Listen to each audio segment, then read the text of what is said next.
Buenas tardes. Buenas tardes.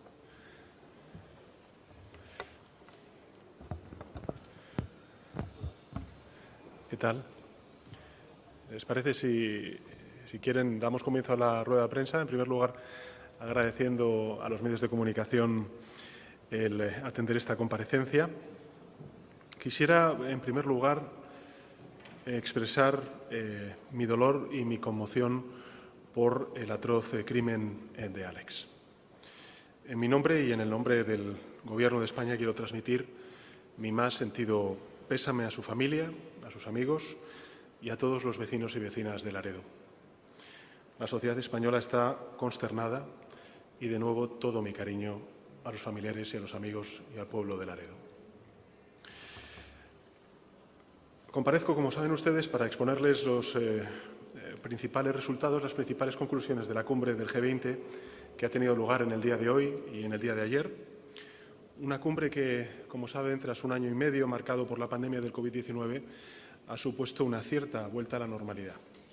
Hemos tenido debates, yo creo que francamente productivos. Salgo satisfecho, tanto por lo que hemos conseguido como país y el papel que ha jugado España en esta cumbre, como también por los resultados de la misma. Quisiera, desde aquí, en primer lugar, destacar y agradecer el extraordinario trabajo y la hospitalidad de la presidencia italiana, que ha sido capaz de capitanear la nave del G20 en un año muy difícil, muy complejo, y en el que debíamos conseguir resultados concretos y urgentes. Es lo que nos demanda el conjunto de la sociedad mundial. Creo que la presidencia italiana ha querido marcar este atisbo de la vuelta a la normalidad articulando los debates alrededor de tres pilares. El primero de ellos, como saben, las personas, el segundo, el planeta, y el tercero, la prosperidad. Y esto significa que el G20 ha tenido tres grandes prioridades. En primer lugar, la lucha global contra la pandemia del COVID-19 y la preparación y la respuesta colectiva ante futuras emergencias sanitarias. En segundo lugar, afrontar la emergencia climática y medioambiental que nos amenaza. Y, por último, demostrar nuestra determinación, la del conjunto de la sociedad, de todos los países, de todas las regiones del mundo, para salir más fuertes de esta crisis y poder construir futuros mejores. Son debates todos ellos que, si me permiten, tienen implicaciones profundas en todos los países, también en el nuestro, y guardan una estrecha relación con los objetivos marcados por el Gobierno de España.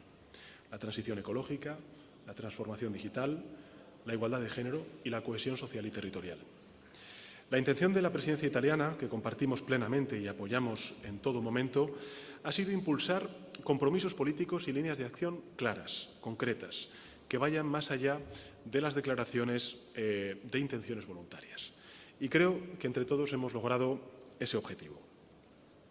Paso a continuación, si les parece, a valorar los resultados concretos de esta cumbre siguiendo los tres ejes de trabajo que marcó la presidencia italiana. En primer lugar, sobre las personas, es decir, la protección de las personas, lo mejor que podemos hacer es garantizar el acceso universal y equitativo a las vacunas del COVID-19. Es por ello que celebramos desde el Gobierno de España que el G20 suscriba el objetivo, el compromiso de que el 70% de la población de todos los países del mundo esté vacunada a mediados del año 2022 y que nos hayamos comprometido, en consecuencia, a aumentar sustancialmente tanto el suministro como el acceso y la administración de vacunas en los países de desarrollo.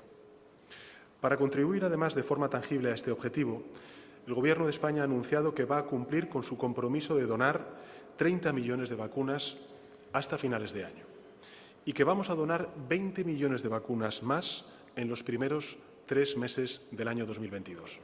Es decir, que España va a vacunar antes de que termine el primer trimestre del año 2022 50 millones de dosis de vacunas frente al COVID-19. Algo más de una por cada ciudadano español.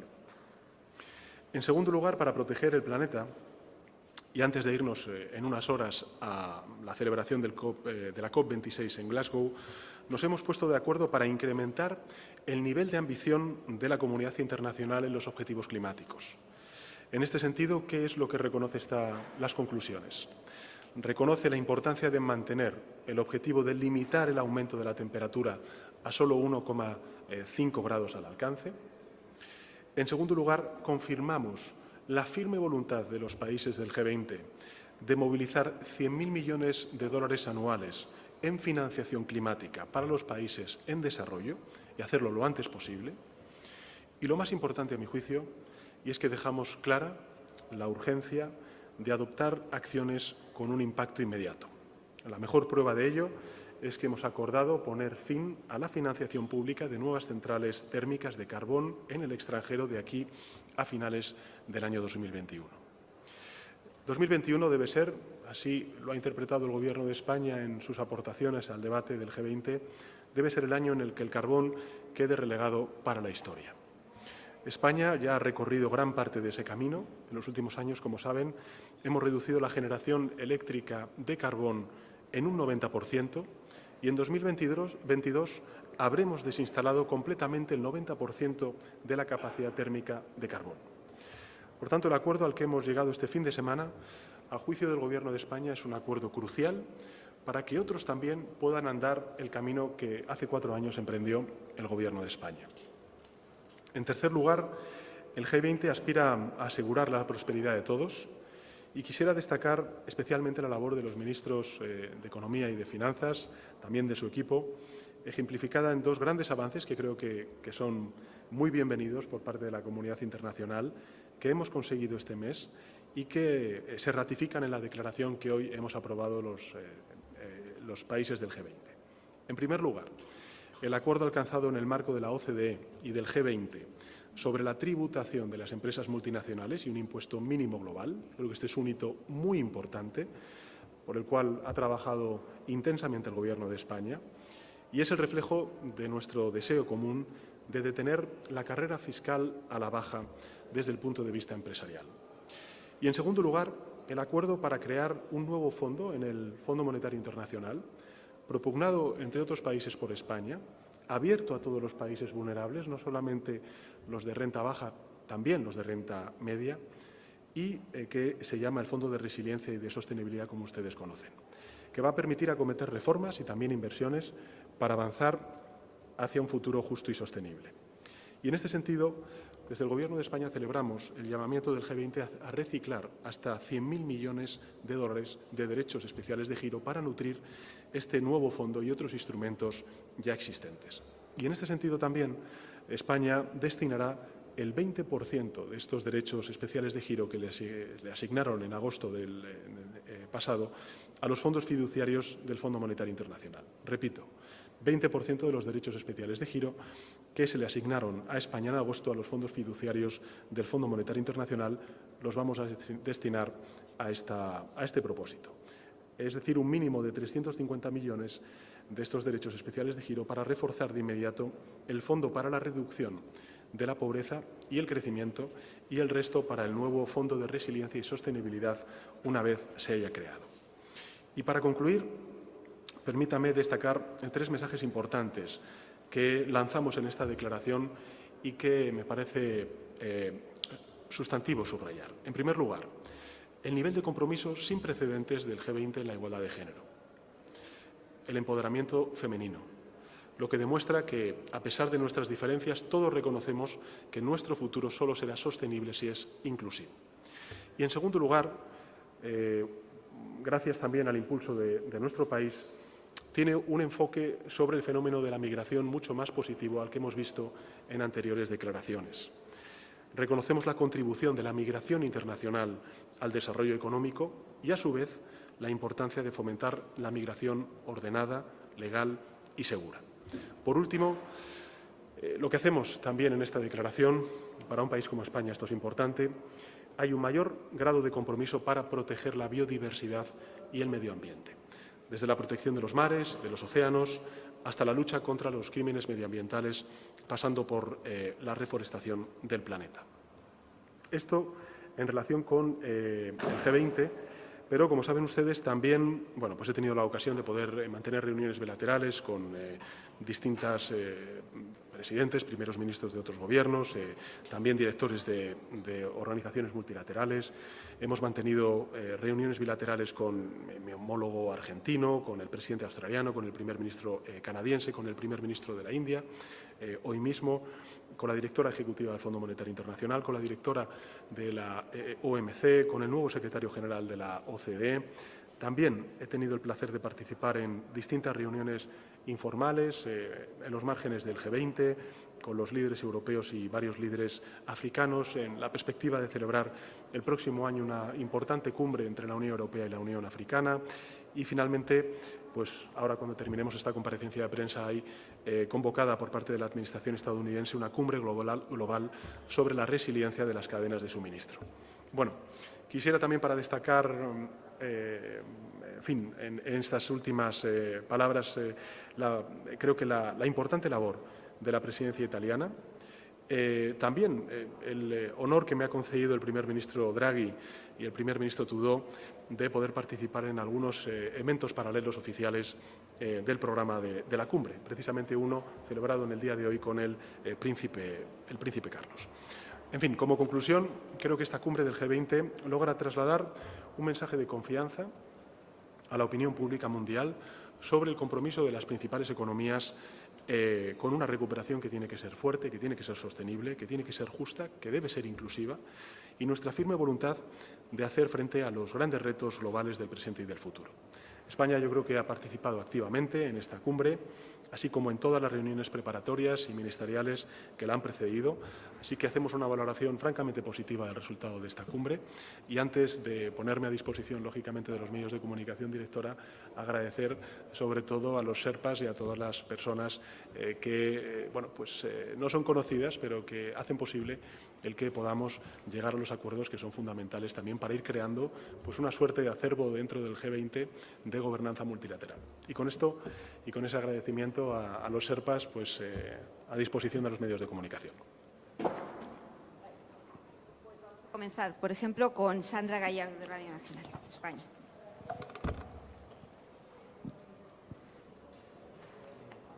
Vale. Hola, buenas tardes, presidente. De cara a la cumbre de Glasgow y sobre el acuerdo que se ha alcanzado en el G20, la pregunta es si no cree que se queda corto la ambigüedad con la que se refiere a la neutralidad carbónica en torno a mediados de siglo. Y si me permite una pregunta en clave nacional, ¿usted estaría dispuesto a llevar a cabo la reforma laboral sin contar con la patronal? Gracias.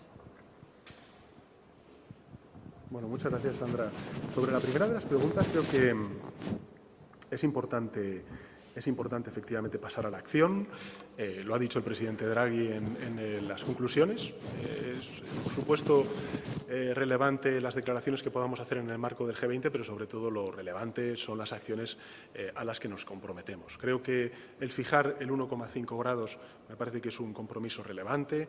El que planteemos que antes de que finalice el año 2021 se deje de financiar centrales térmicas de carbón en el extranjero también es un paso importante, es un paso concreto, es un compromiso que se han comprometido todos los países a realizar.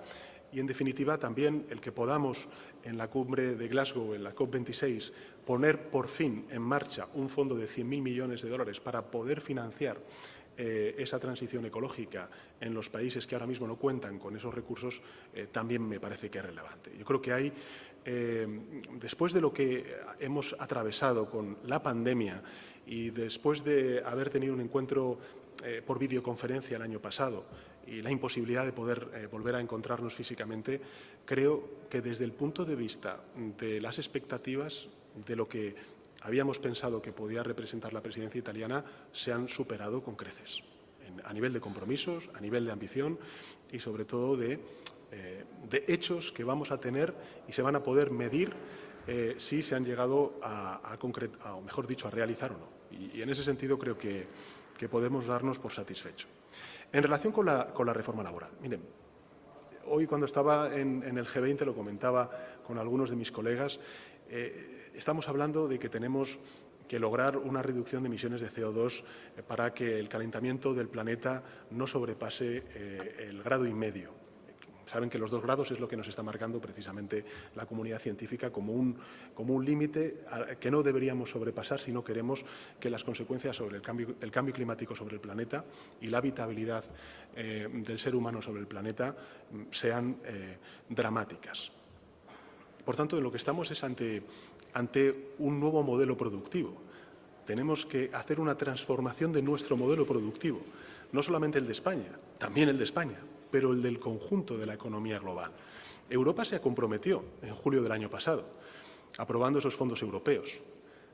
Vamos a ser receptores de 140.000 millones de euros durante los próximos 6 años para poder hacer ese cambio de modelo productivo en nuestro país. 140.000 millones de euros a los cuales queremos apalancar medio billón, 500.000 millones de euros de inversión privada. 1 por 5. 1 euro de inversión pública, 5 euros de inversión privada. Por tanto, nuestra tarea es una tarea de modernizar nuestro modelo productivo. Y modernizar nuestro modelo productivo significa también modernizar nuestro modelo de relaciones laborales. La batalla que tenemos que ganar es la batalla del futuro. Es tener un modelo de relaciones laborales del siglo XXI. Y es en lo que va a estar el Gobierno de España. De hecho, si se fijan, ya lo hemos estado haciendo durante todos los meses que llevamos de legislatura. La ley del teletrabajo, pionera, y que ha sido además ejemplo en la Organización Internacional del Trabajo, es una constatación de que estamos sentando las bases de un modelo de relaciones laborales diferente, porque se ha adelantado o anticipado todo el proceso de la digitalización. Pero la ley del teletrabajo, la ley de del reconocimiento de derechos laborales a los trabajadores y trabajadoras que lo hacen en plataformas digitales, o los ERTEs como un mecanismo alternativo al mero despido que hemos visto en anteriores crisis económicas, son los pilares también de un nuevo modelo de relaciones laborales que estamos construyendo. Por tanto, creo que ya no es una cuestión solamente del Gobierno de España, es que yo llamo y convoco a todos los agentes sociales, a los sindicatos y los empresarios, a que, además de participar y ser protagonistas de ese cambio de modelo productivo, ayuden a que podamos modernizar nuestro modelo de relaciones laborales y sea acorde con esa nueva economía a la que estamos convocados y estamos llamados. Había visto a Darío Menor, ¿no? Es el corresponsal de Mediaset aquí en Roma. Buenas tardes, presidente. No sé si, por favor, nos podría dar alguna indicación de la breve conversación que mantuvo ayer con el presidente estadounidense Joe Biden y si hay posibilidad de que en el futuro haya un encuentro bilateral con él. Muchas gracias. Bueno, muchas gracias, Darío. En fin, fue un encuentro breve, cordial, de dos aliados. En fin, España está llamada a protagonizar desde el punto de vista de la infraestructura y de acoger una importante cumbre en junio del próximo año, que es la cumbre de la OTAN en Madrid, donde se van a definir, entre otras cuestiones, el nuevo concepto estratégico de la OTAN para los próximos 10 años y, por tanto, son muchas las cosas que tenemos que hablar con un socio tan importante, un aliado tan relevante como es la administración de Biden. Pero el encuentro de ayer fue simplemente una formalidad, un encuentro amistoso, cordial, de dos países que cuentan con una extraordinaria relación. Pero fíjese, una extraordinaria relación que creo que mostramos esa colaboración cuando tuvimos que hacer frente a la crisis de refugiados de Afganistán a lo largo de este verano, o en cuestiones más globales en los que estamos absolutamente alineados, como puede ser el cambio climático. Con lo cual, desde el punto de vista del contenido político, de la sustancia política, fue simplemente un encuentro cordial y efectivamente pues estaremos convocados en futuras reuniones a poder pues trabajar en los contenidos de manera mucho más precisa. Pero no fue el caso de ayer. Carlos Cue, del País.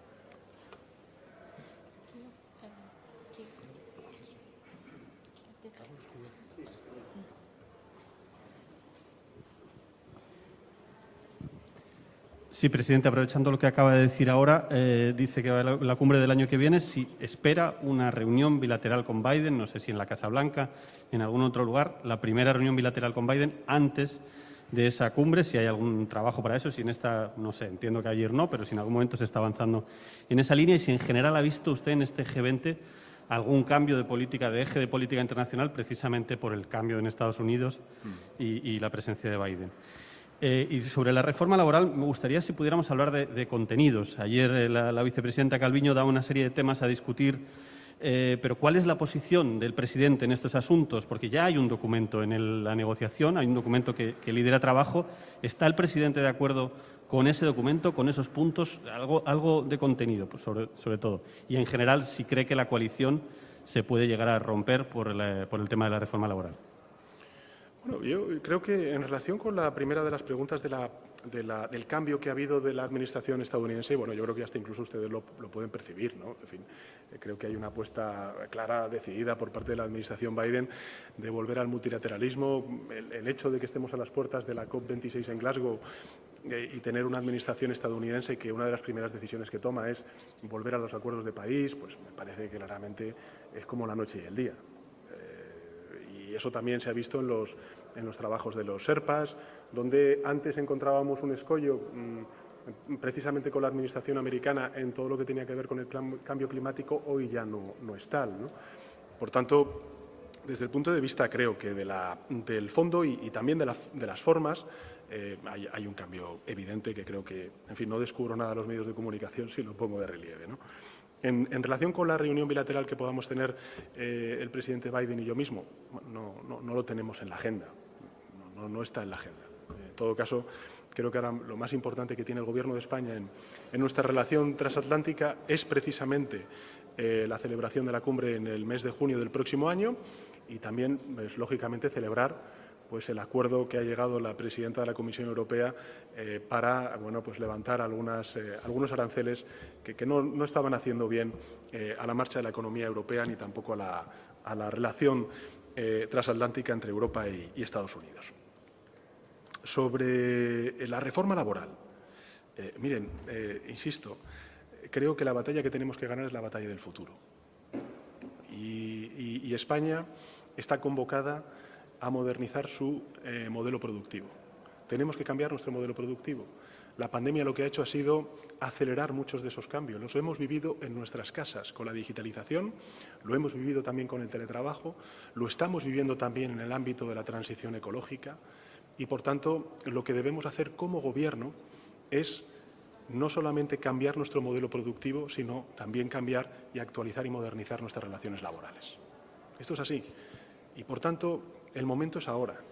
Sé que es un objetivo ambicioso, pero es que este Gobierno tiene ambición por hacer avanzar a nuestro país y por hacer frente a unos retos que son formidables, como es el de reindustrializar nuestro país, el de modernizar nuestro modelo productivo y el de actualizar nuestras normas laborales. Eso significará que algunas de las cosas que se hicieron mal en 2012 se reconstruyan, pero evidentemente también lo que debemos hacer es mirar hacia adelante, porque hay una realidad nueva en el ámbito laboral que tiene que ser también respondida por parte de los poderes públicos. Y en ese contexto creo que lo fundamental será apelar a la responsabilidad de país del conjunto de los actores sociales.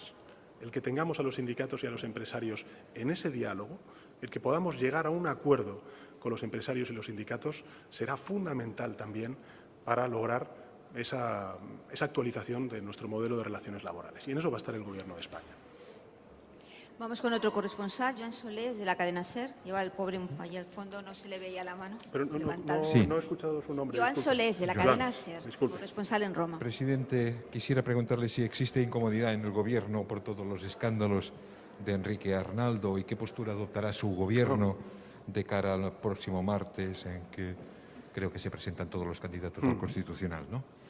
Gracias. Bueno, muchas gracias, Joan, por su pregunta. Mire, llevamos más de 1000 días con el bloqueo del Partido Popular y, por tanto, con el incumplimiento en la renovación de los órganos constitucionales. El Gobierno de España, y en este caso el Grupo Parlamentario Socialista, no puedo hablar por él porque soy el presidente, pero lo que hemos intentado, ante todo, es proteger el acuerdo, porque lo que necesitamos es renovar y volver a reforzar la legitimación de instituciones que son fundamentales en nuestro país. Desde luego, el Grupo Parlamentario Socialista y el Partido Socialista se hace responsable de sus candidatos, no de los candidatos de otras formaciones políticas. Tendrán que ser otros los que respondan a esa cuestión.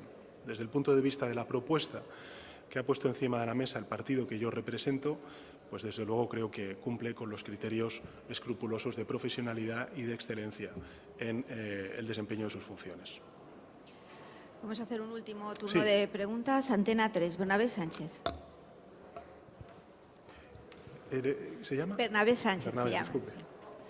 Sí, muy buenas, presidente.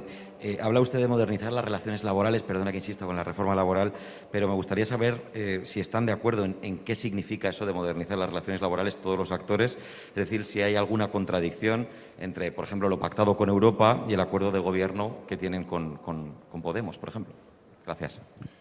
Bueno, si uno echa la vista a las recomendaciones específicas de país que se hacen por parte de la Comisión Europea durante estos últimos años, se ha venido subrayando, por ejemplo, la precariedad y la temporalidad como uno de los principales, digamos, talones de Aquiles de nuestro mercado laboral.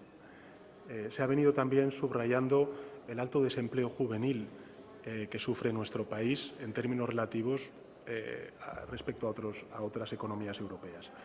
Por tanto, desde el punto de vista de lo que representa la propuesta del Gobierno de España, creo que está alineada con las recomendaciones que nos ha hecho la Comisión Europea, no a este Gobierno, sino a todos los gobiernos antes del mío, en sus informes anuales.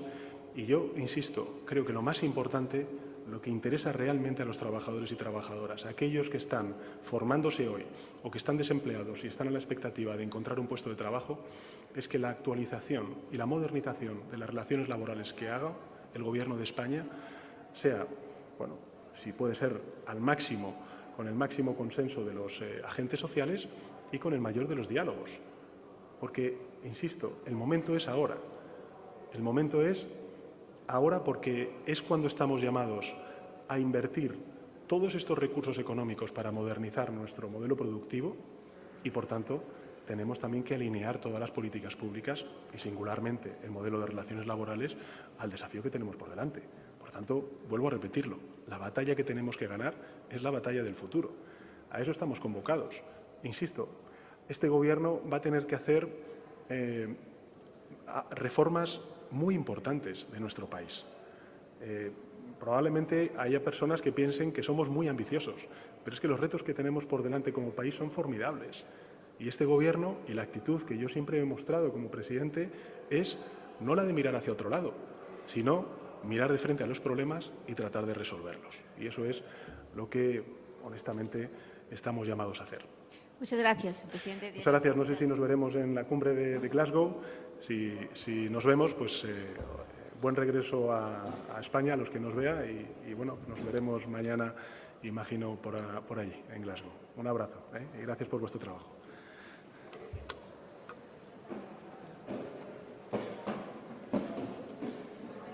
¿Por dónde salimos? ¿Por aquí?